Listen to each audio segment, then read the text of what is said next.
Jaya Radha Madhava Kunja Bihari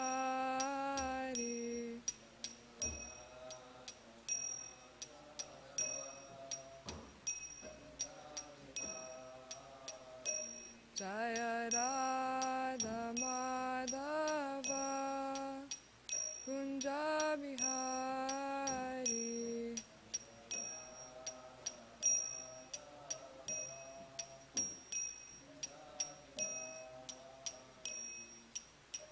Gopi Jana Vallabha Girivaradari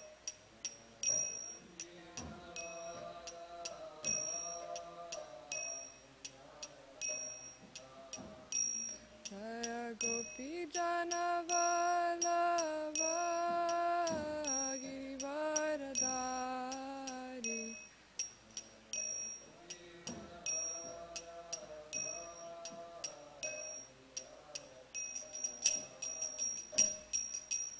Yashoda Nandana Vrajajana Ranjana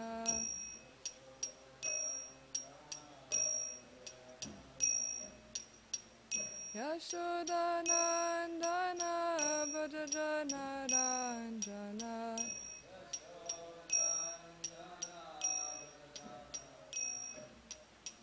Yamuna Tira Vanachari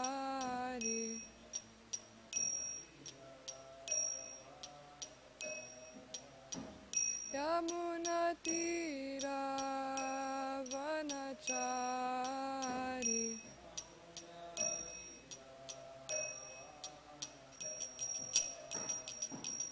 Jaya Radha Madhava Kunja Bihari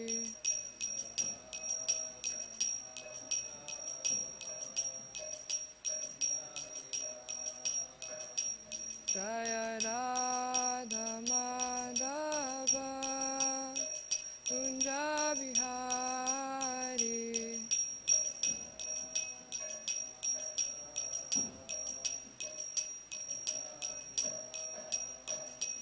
Hare Krishna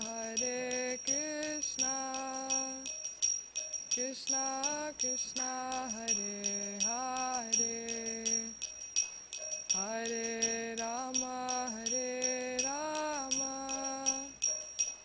Rama Rama Hare Hare Hare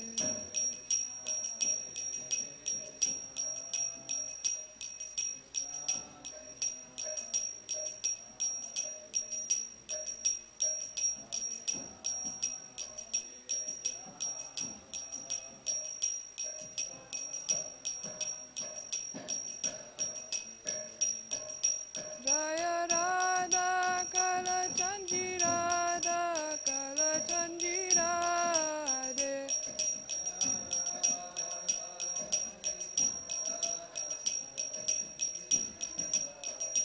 Jaya Gauranitai Jaya Gauranitai Jaya Gauranitai Jaya Gauranitai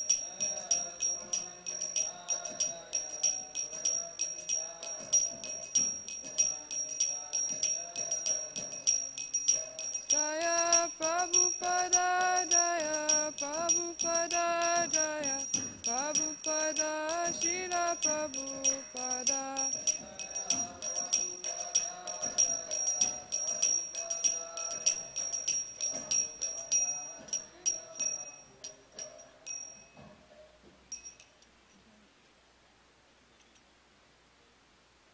Om Namo Bhagavate Vasudevaya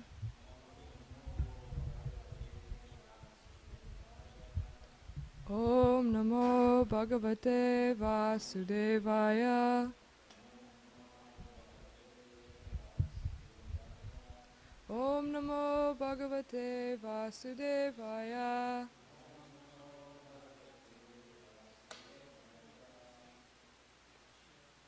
Narayanam Namaskrityam Naram Chaiva Narottamam Devim Saraswatim Vyasam Tato Jayamudiraye Nastapayeshu Abhadreshu Nityam Bhagavat Sevaya Bhagavati Utamashloke Bhakti Bhavati Naistaki. Can we go back to the translation of the previous one? Before reciting the Srimad Bhagavatam, which is the very means of conquest, one should offer respectful obeisances unto the personality of Godhead Narayan, unto Narayan Rishi, the supermost human being, unto Mother Saraswati, the goddess of learning, and unto Srila Vyasadeva, the author. By regular attendance and classes on the Bhagavatam, and by rendering of service to the pure devotee, all that is troublesome to the heart is almost completely destroyed, and loving service unto the personality of Godhead, who is praised with transcendental songs, is established as irrevocable fact. Om Jnanati Mirandasya Jnananjana Shalakaya Chakshurmilitam Yena Tasmai Shri Gurave Namaha. I was born in the darkest of ignorance, and my spiritual master opened my eyes with the torchlight of knowledge. I offer my respectful obeisances unto him. Okay.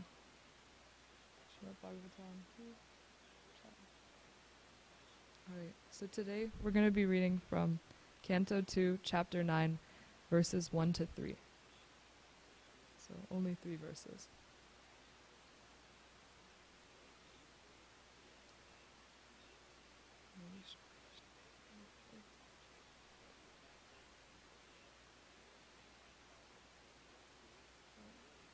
So the name of this chapter is Answers by Citing the Lord's Version. So just a quick recap of the previous chapter, because we finished it yesterday. So this is chapter 9. So yesterday was chapter 8. And does anybody remember what the title of chapter 8 was? Yeah. Just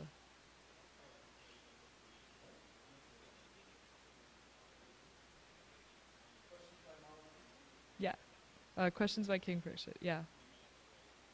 So the previous chapter was pretty much just a list of questions that Maharaj Parikshit was asking Shukadeva Goswami. So, yeah, he's inquiring. So Maharaj Parikshit is inquiring from Shukadeva Goswami, and he's inquiring about how Narada Muni explained to his disciples and his followers about what was said to him by Lord Brahma, and then Lord Brahma got his information from the Supreme Personality of Godhead. So it's explaining, like, this person's explaining to another person to another person. It's explaining. Does anybody remember any of the questions that Maharaj Parikshit asked in the previous chapter?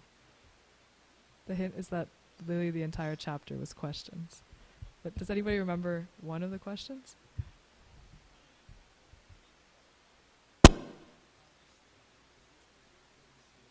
It's okay if nobody remembers.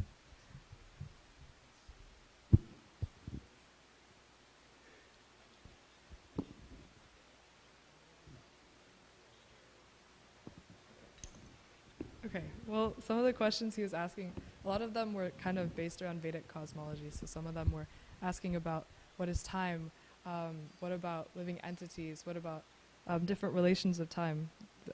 He asked about super soul, he asked about how the modes of material nature act upon the living entities. So the entire question, it was a whole really, really long list of questions. So in chapter 9, he's going to start answering some of these questions for him. Yeah. Okay. So this is chapter 9, and it's called Answers by Citing the Lord's Version. So Shukadeva Goswami starts answering these questions to Maharaj Parikshit. So, yes. Just about the title, I'm kind of curious what it means by the Lord's Version. The Lord's Version, I think it's... I think it's explained a little bit in the previous chapter. It was talking about how the way that the information is being passed down, it's like directly what the Lord said, because like Krishna speaks it to Brahma, and then Brahma speaks it to Narada Muni. Narada Muni is speaking it to his disciples, and that's what Shukadeva Goswami is explaining to Maharaj Parikshit. So I think he's explaining it like from the direct conversation of the Lord. But if I'm... Thank you. Okay, cool. All right. Does anybody want to read text 1?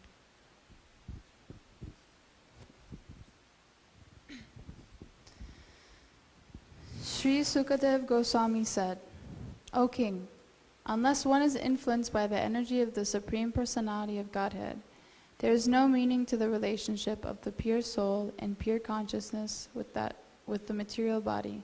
That relationship is just like a dreamer seeing his own body working.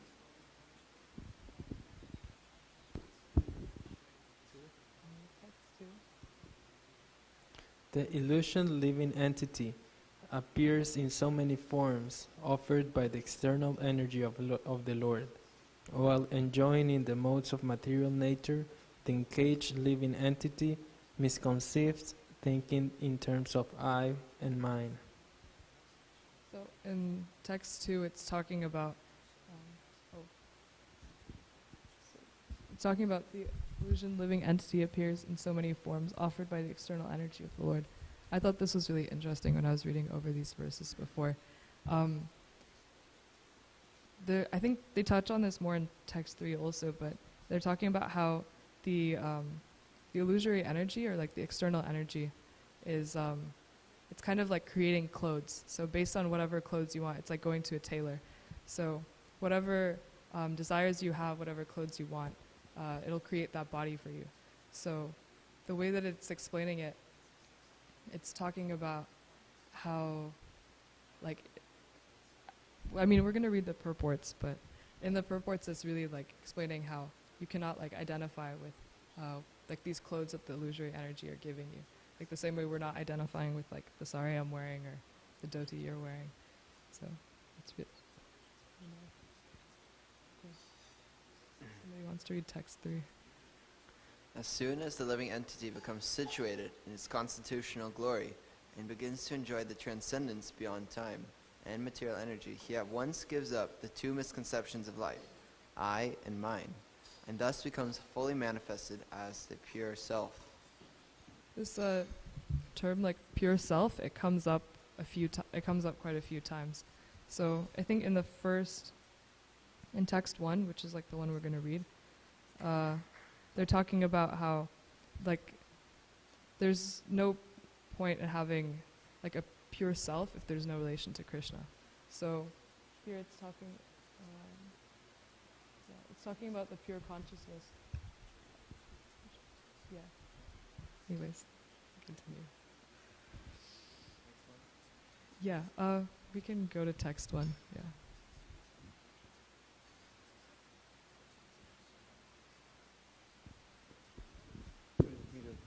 Read the verse?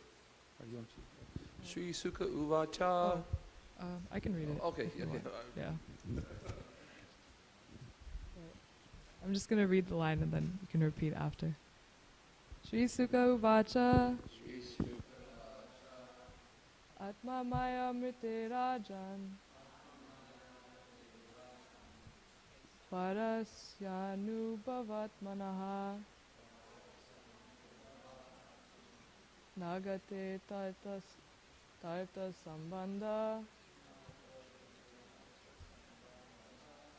Swapna Drashtur Ivanjasa. Shri Sukha Uvacha Atma Maya Mrite Rajan Parasyanu Manaha Nagate Tarta Sambandha Swapna Drashtur Ivanjasa. Somebody want to read it? Repeat. Shri Sukha Uvacha Atmamaya Mrite Rajan Parasanubhavatmana.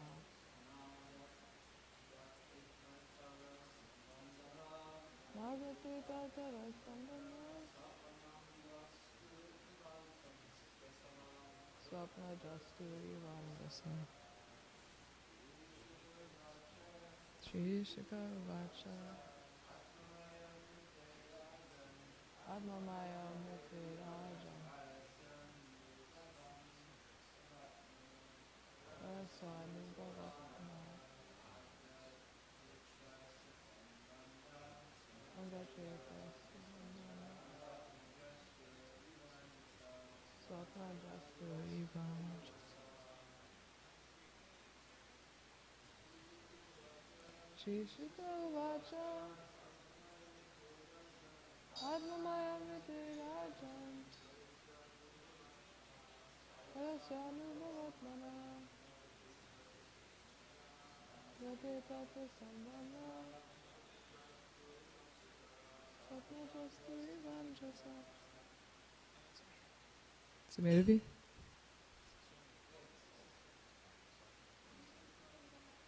Shri Siddhavacha. Anamaya Mate Rajan.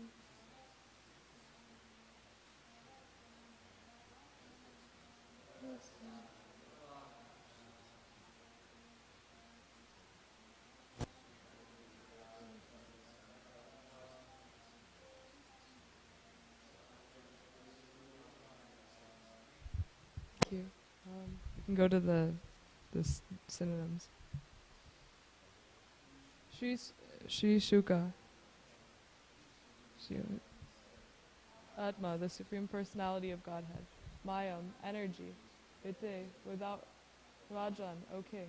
Parasya, of the pure soul. Anubhava Atmana, of the purely conscious. Na, never. Gateta, can also happen. Oh, it can still happen. Relation with the material body. Swapna, dream. Jastu, of the seer. Eva, light. Anjasa, completely. Okay. I'm just going to read the translation again. Sri Shukadeva Goswami said, O King, unless one is influenced by the energy of the Supreme Personality of Godhead, there is no meaning to the relationship of the pure soul in pure consciousness with the material body. That relationship is just like a dreamer seeing his own body working. So here it's talking about how the pure soul and pure consciousness, it's saying that there's no meaning to the relationship of the pure soul and pure consciousness with the material body. When I was reading this, I was like a little bit confused, to be honest. I was thinking, if the soul is pure and if the consciousness is pure,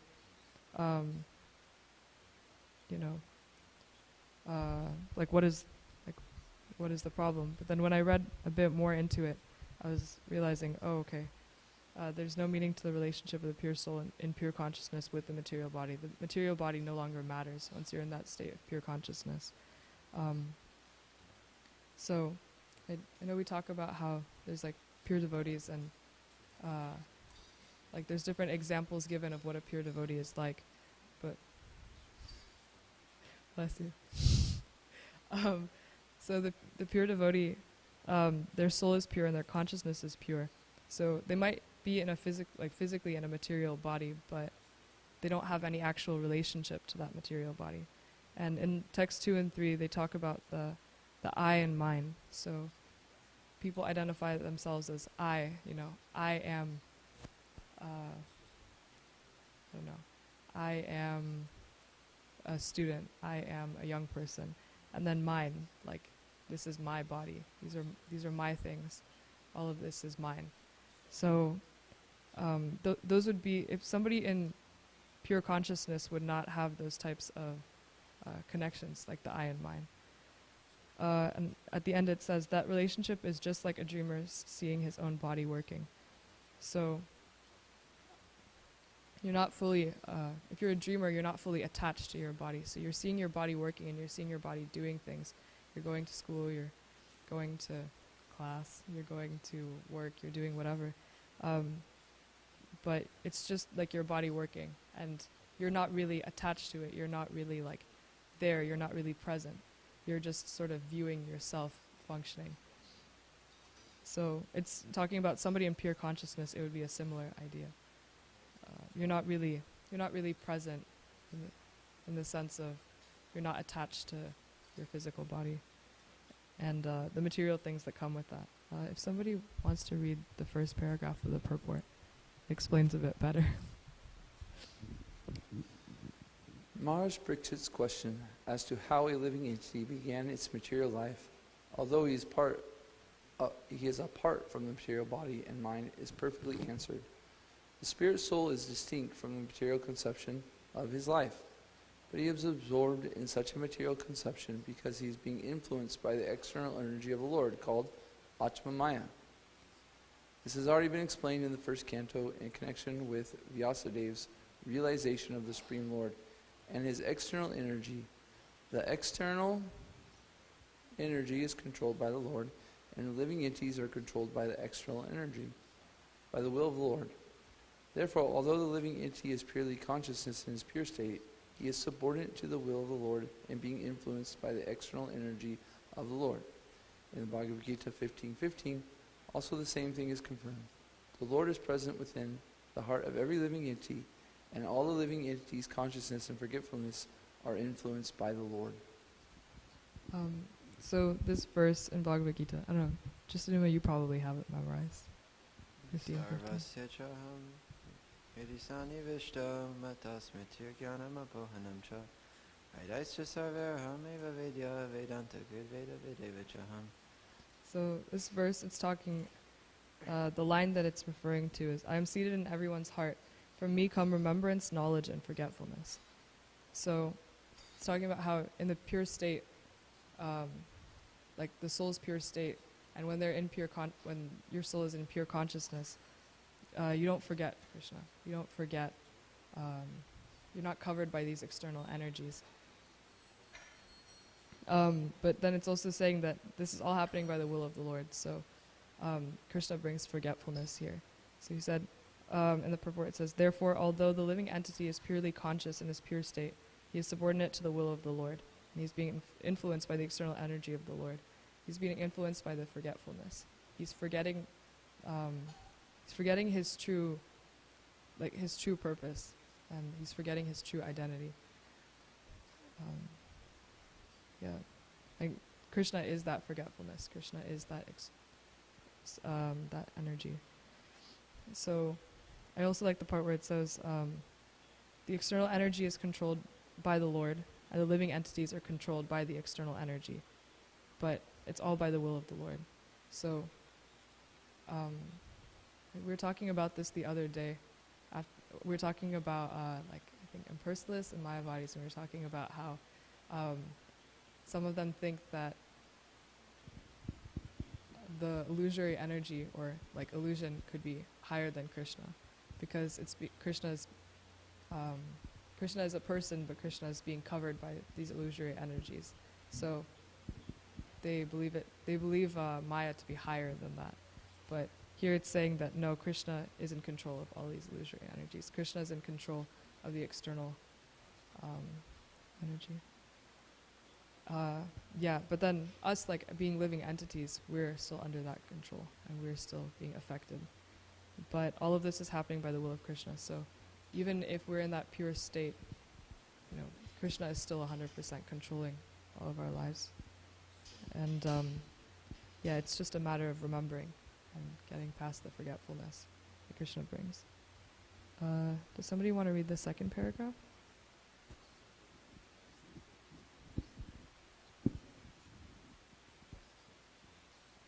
Now the next question automatically made will be why the Lord influences the living entity to such consciousness and forgetfulness.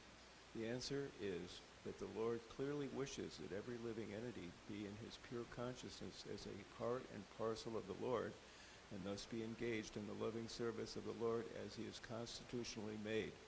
But because the living entity is partially independent also, he may not be willing to serve the Lord, but may try to become as independent as the Lord is.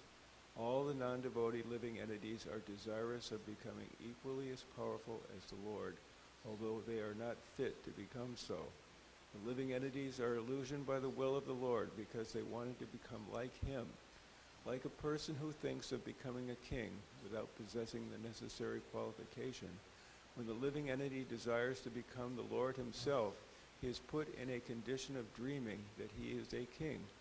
Therefore, the first sinful will of the living entity is to become the Lord, and the consequent will of the Lord is that the living entity forget his factual life and thus dream of the land of utopia where he may become one like the Lord. The child cries to have the moon from the mother, and the mother gives the child a mirror to satisfy the crying and disturbing child with the reflection of the moon. Similarly, the crying child of the Lord is given over to the reflection, the material world, to lord it over as karmi and give up in frustration to become one with the Lord. Both these stages are dreaming illusions only. There is no necessity of tracing out the history of when the living entity desired this, but the fact is that as soon as he desired it, he was put under the control of Atma Maya by the direction of the Lord. Therefore, the living entity in its material condition is dreaming falsely that this is mine and this is I.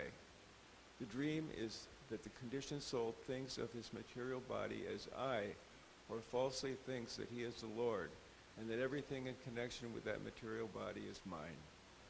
Thus, only in dream does the misconception of I and mine persist life after life. This continues life after life, as long as the living entity is not purely conscious of his identity as a subordinate part and parcel of the Lord. Thank you.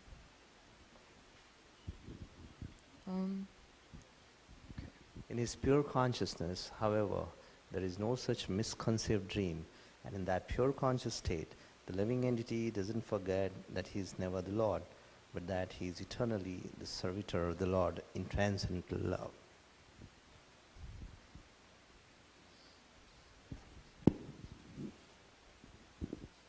Does anybody have any thoughts on the paragraph? Yeah. Yes, just a bit more. I had a thought. It was interesting saying that sometimes there's a little bit of a confusion on kind of like what the history of the soul is. But it's, at least from what I remember reading, it was saying that the living entity forgets their factual life. And it's like they had a life before. And I just thought it was interesting to hear Prabhupada talk about basically how we ended up here. And how the first mistake that we made was wanting to become the Lord. Bless you. Yeah. I like that it kind of clears up that confusion. I know that there's some controversy sometimes around this topic, but he really clears up that like we had those desires, and we're just pretty much we're here, and Krishna's allowing us to fulfill those desires. He's giving us forgetfulness because we wanted forgetfulness, in a sense, because we wanted to be the controller. We wanted to be extremely independent. We wanted all of those things. We wanted to go away from our nature. So Krishna is so merciful. He decided, okay, well, I will let you forget who you really are, and you can enjoy all of these things. It's talking about the external energy grants the living entity whatever costume it wants to put on based on whatever desires they have. And yeah, I liked also it's saying, like, this is why we believe in these terms as I or mine. It's that forgetfulness again. Krishna helps us forget because we want to forget. And we're going to spend lifetime after lifetime trying to remember. And we're going to keep continuing until we get to that point of pure consciousness that it talks about in the verse. Once you get to that point of pure consciousness, you're no longer the dreamer looking at the body. You're now in the body. You're now present. You're actually like realized who you really want to be. And it's saying the living entity In pure consciousness, the living entity does not forget that he is the eternal servant of the Lord. The dream is gone. So all of these identifications, the things that I'm saying are mine, and I am this, I am that, they all leave once you pass. And yeah.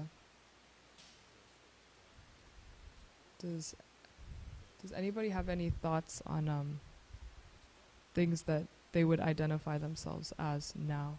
I know it's kind of... Oh, I will.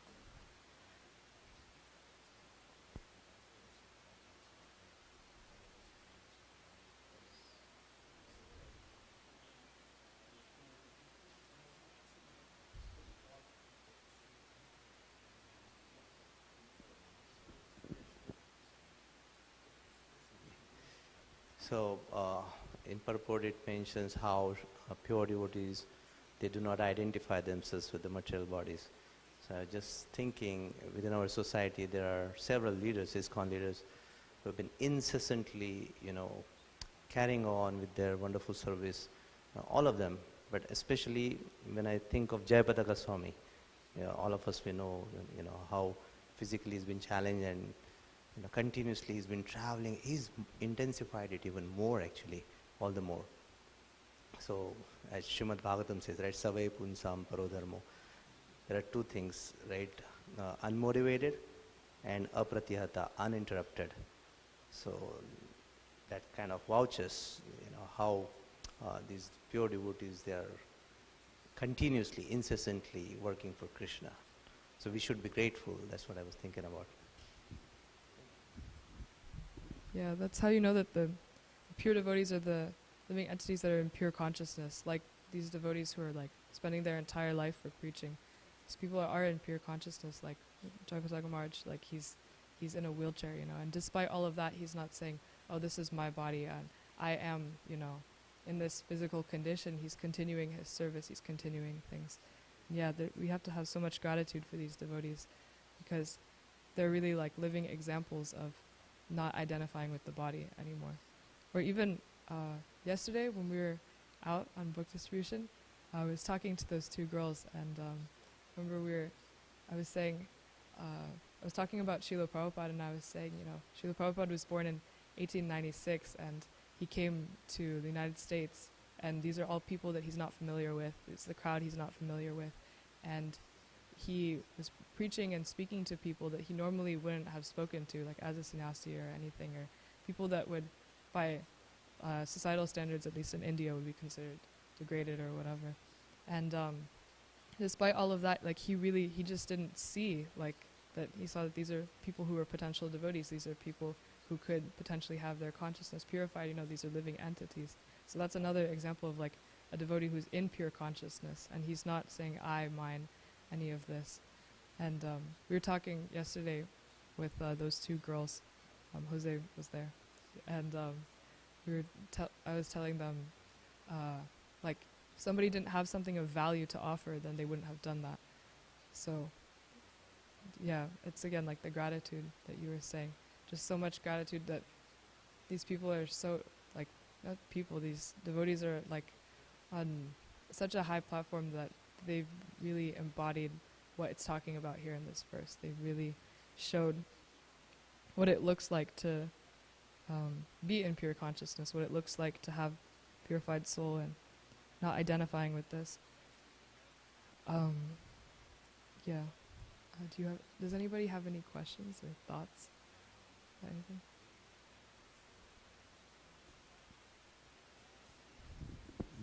Often our language speaks about our consciousness. Like, for instance, I say that this is my family, so I have a, consciousness that this is my family. So I'm wondering, it says that the pure devotee no longer identifies with I or mine. Mm-hmm. So I was curious that as devotees, why not take away these uses of words in our language, basically? Why do I say, like somebody says, what are you driving today? And I say, this is my car. Or should I say, this is Krishna's car, and I'm using it. So that's my question is should somebody take away from their language the words I and mine, basically? I think it's not so much the language you're using is just like the way, like a way of communicating. So I don't know, if somebody tries to take my phone, I'm not going to be like don't take Krishna's phone. I'll be like, hey, don't take my phone, you know, because it's something I bought, it's whatever. But that doesn't mean that I'm so attached to it that like it's consuming my life. Like, I'm not going to identify with my phone. I'm not going to be like, this is my phone. Without my phone, I'm nothing, you know. Like, it's pretty much anything that goes away at the time of death. There's no need to like overly identify with those things. It's the mentality and it's the thought behind it. You can still say like, oh, hi, like, my name is, you know, or I am, but yeah, or you can say I am nationality or I am race, whatever. But it's not something that you would identify with internally. It's not a box that you're personally putting yourself like into. It's just sort of more of a way of communication. So I can say, I am Dina-tarini and I am Canadian, something like that. But like internally, what I'm trying to, at least what I'm striving towards identifying with is like my soul and who my actual identity is, not just this. But that doesn't mean that like I'm going to throw away my passport and I'm going to say, oh, I don't exist.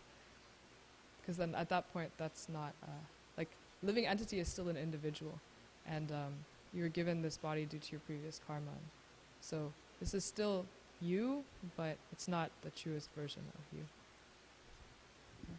I don't know if that helps or if that's makes it more confusing. So in actions, we might external actions might seem like I and mine, but internally we understand that it's all Krishna's.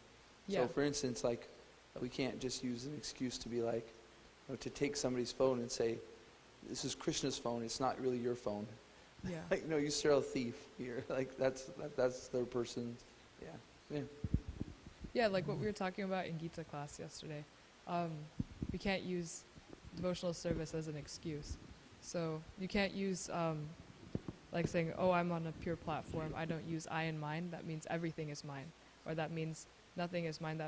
That's fake renunciation, or that's exploiting like a terminology like this. Does anybody have any other questions? I don't know if it's a question, but like it happened to me, and I see a lot of people like it's like a children. I think it's natural that they like, when they're growing up and they have like toys or whatever and friends, they get to this like creating this I and mine, and it's very strong. And so I don't know how would I react having a children and like seeing that. I mean, how can how can we understand that situation? That's my question. I don't know if it's a question, but I think it's nice.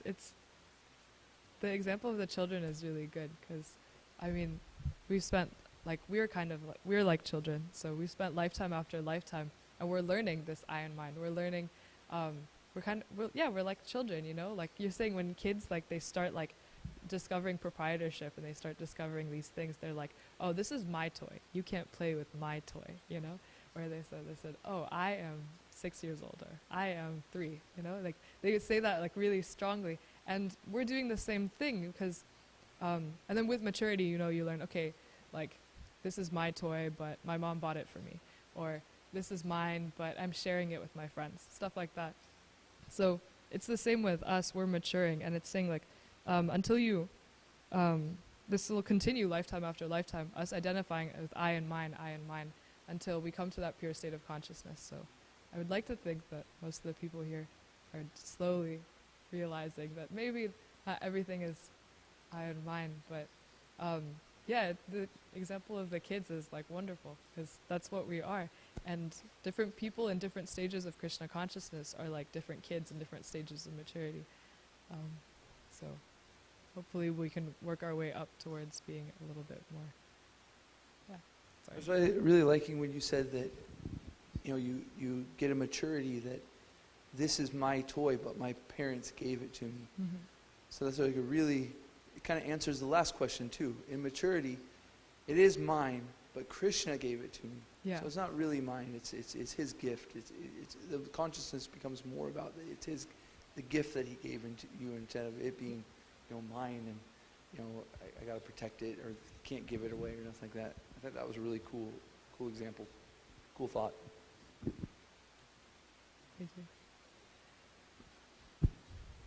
I kind of had the question that, like, in our day-to-day life, sometimes I ask, like, when should you speak something that's, like, for example, one time, I believe this was with Garga Muni, Maharaj and Srila Prabhupada, and so Srila Prabhupada walks in the room, everyone bows down except for Garga Muni, and Srila Prabhupada is like, why didn't you bow down?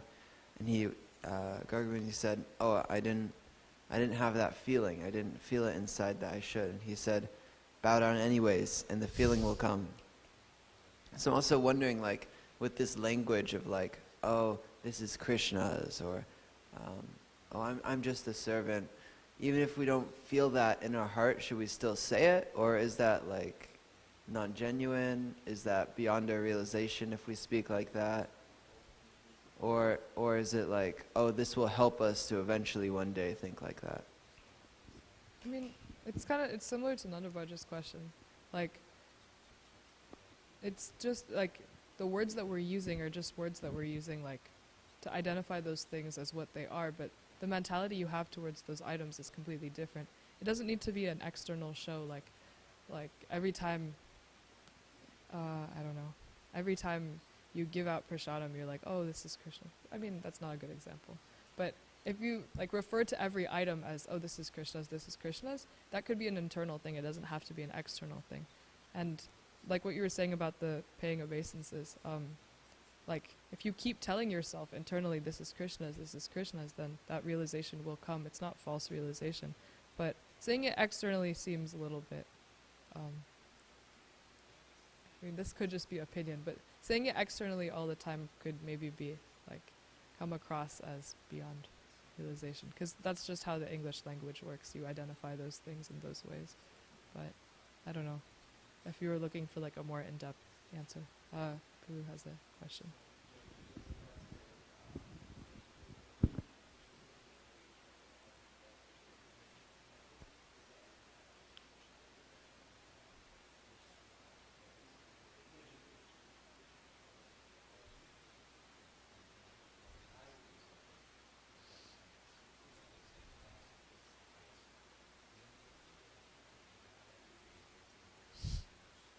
Thank you. Yeah, it's true. Those are so, like, that's something that you want to take pride in. You want to take pride in, like, Krishna consciousness. You want to take pride in your spiritual master. You want to take pride in all of those things. So, yeah, I think you're right. If it's something spiritual, then you should want to take pride in it. If it's something material, if it's saying, like, oh, this is my laptop, then there's nothing to. That's so false. There's nothing to be proud of there. But if I'm saying, I don't know. Yeah, something else. It's different. Or I dressed the deities today, something like that. I don't see how that would be wrong. Yeah, it's turning everything into Krishna conscious, turning everything into Krishna service. Okay, I think I'm 2 minutes over time. So. Srila Bhagavatam ki jai. Oh, Srila Bhagavatam. Thank you, everybody. Srila Prabhupada ki jai.